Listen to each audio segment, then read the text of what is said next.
I've been doing a lot of movements in the gym, but instead of doing them the standard way, like doing a kettlebell swing, both legs planted on the ground, gripping the ground and swinging, I lifted up. I went on my toes, so my heels were off the ground. Staggered stance. I did a staggered stance swing. And the funny thing is, as we talk about this stuff, people are going to be like, oh, if you do that, they're going to be like, that's unsafe. You're going to get a lot of people injured talking about doing stuff that way.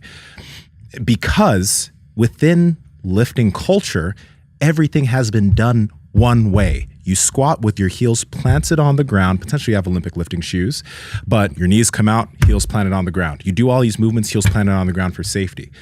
But you think about it, you're like, okay, that might not be good for the ankle. It's probably not good to compress the ankle. Now it affects the way you walk and move and all these other things. So can we change the way we lift to potentially respect the way we move and potentially even enhance the way we move? So instead, like I mentioned, kettlebell swing, I do a staggered stance. I'm on my toes and I'm swinging that way. Instead of doing a normal deadlift and picking something off the ground, I might do a staggered stance trap bar deadlift, right? Heels off the ground and lift that way. And I know when it comes to the GOATA stuff, there's still this front chain dominant stuff or whatever, but I'm not going to stop fucking lifting, right? But I can take those concepts of, yeah, you know what? I shouldn't have all this pressure in my heels. It's not good for my ankle complex. Let me now think about how to keep my ankles decompressed when I lift. And you have to play around. You also have to be kind of smart with the loads you use. If you guys want to mess around with this, I suggest you do go and mess around in the gym, but respect the load. Don't go try to load something super heavy when first trying it out, like the kettlebell swing thing I just mentioned, or Mark, you put a bar on your back and you squatted with your heels off the ground. When I've done that too, and it feels pretty fucking good. Yeah, with 25s on each side. Yeah, with 25s on each side. You know, you could do that. Number one, also you could do that with a kettlebell, a staggered stance kettlebell. You could have kettlebells here in a clean position, and then you could squat down, keeping your heels off the ground.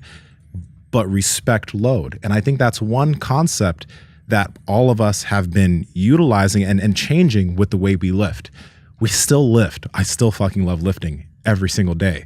But now it's not about the load that I have on the bar. I don't give a fuck about having super heavy load on the bar.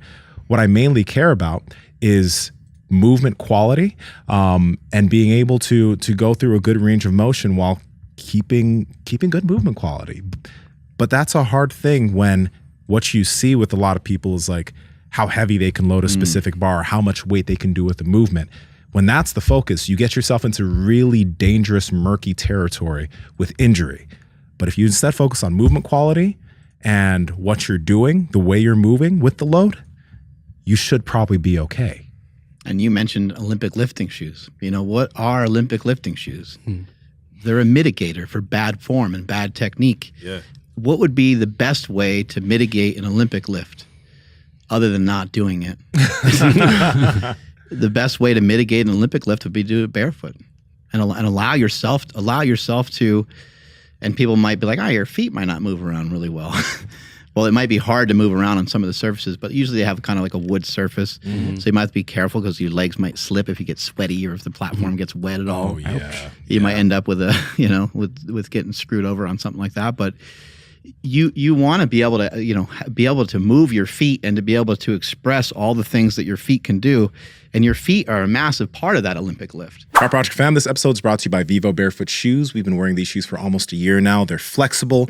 They have a wide toe box. They allow your feet to get connected to the ground, and they will make your feet stronger, and they don't look like shit like a lot of these other barefoot shoes. Andrew, how can they get them? For the best barefoot shoes on the planet, and they also look really, really good, head over to vivobarefoot.com/powerproject. At checkout, enter promo code PowerProject20 to save 20% off. Again, vivobarefoot.com/powerproject, promo code PowerProject20 to save 20% off. Links to them down in the description as well as the podcast show notes. Let's go ahead and get back to this podcast. The Olympic lifting shoe is made and it's elevated in a way to help you get around inefficient ankle movement and inefficient ankle mobility. Yeah. And it also helps bypass the hips being inefficient in relation to your hips in relation to the mobility of your ankles as well. So you look at Olympic lifters, they get down in these beautiful positions to move the weight, but very rarely do they execute the lift where you could say, I mean, even your average lifter who doesn't know much about Olympic lifting can watch an Olympic lift and say, that did not look very good. Like that didn't look right. Like that looks like an injury. Mm-hmm. And that's why we've seen so many people in the CrossFit community get hurt, because they're trying Olympic lifting and they're trying gymnastics, which are both complex movements that challenge your range of motion. And when you start to do that with heavier weights, it can be very compromising. You're now in the bottom position. What did Ricky say on the podcast the other day? Work on that top position for a while. Let's see what that looks like for a while. When you go to squat down, don't start out by getting yourself right to the bottom. Mm-hmm. Don't worry about what the bottom looks like. Worry about what the top looks like. Do a quarter squat. Do a half squat. Do you have that down? Is that looking pretty good? Your knees tracking properly? Does that look okay? If that looks okay, go ahead and sink it down to 3/4. Okay, does that still look good? Mm-hmm. Are you still holding position? I mean, again, the average person listening to this, you don't need to be a coach. You don't need to be somebody who knows a lot about this. You can be honest with yourself and you can say, nah, you know what? Record it. You'll see for yourself, like, I broke down a little bit there. Yeah. My ankle bone did kind of shift in.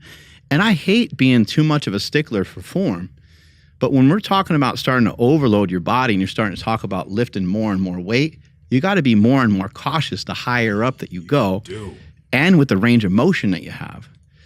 So you got to be kind of, and another thing too that I've examined and thought about more recently was we teach people, hey, when you're doing most of these movements, have kind of a soft knee, like somebody who's going to like water ski, somebody who is going to come into the gym and someone's going to do some curls, someone's going to do tricep push down, somebody's going to do any of these movements. We usually say, hey, let's mitigate some of the stress. You don't have to have your legs locked out all the way on these exercises, okay? So just bend the knees a little bit as you're doing your curls. Why don't we also just say, hey, let's get your feet straight. And then can we also, if you want to add a little bit of element of something a little different, can you get on your toes a little bit during your curls? It just makes them more challenging. I don't see anything wrong with it. It's going to take away from your biceps because your calves are now activated a little bit. Some people are going to be like, it's going to limit how much I can put on my biceps though, bro. When I was doing some curls, it could. And you could plant your heels if you want, but just have your feet straight. And then also you might want to try to, grab the outside edge with your feet so that way your ankle bone is still in a good position. You put those chucks underneath you, right? And you can make sure that you're not touching those things. But when I was doing some curls the other day in the gym, I was like, well, let me be respective to, just kind of moving back and forth from one way to the other. So I took the 35s and I was doing alternating dumbbell curls. I think doing one leg at a time, one arm at a time, any of these types of things are all decent ideas when you're training, because then it's going to just add, as you were doing with the kettlebells, it's going to add just another element to where your spine is moving, your body is going to be moving in some athletic positions that maybe it doesn't always get an opportunity to move into. So along with, having like a soft knee and just proper alignment, when you go to do a movement, why not get up on the toes a little bit, have the feet straight? Hey guys, I've seen that you guys have been commenting about how much you hate the whispering outro, asking you to like, comment, and subscribe. So I'm going to whisper again because I know you don't like it.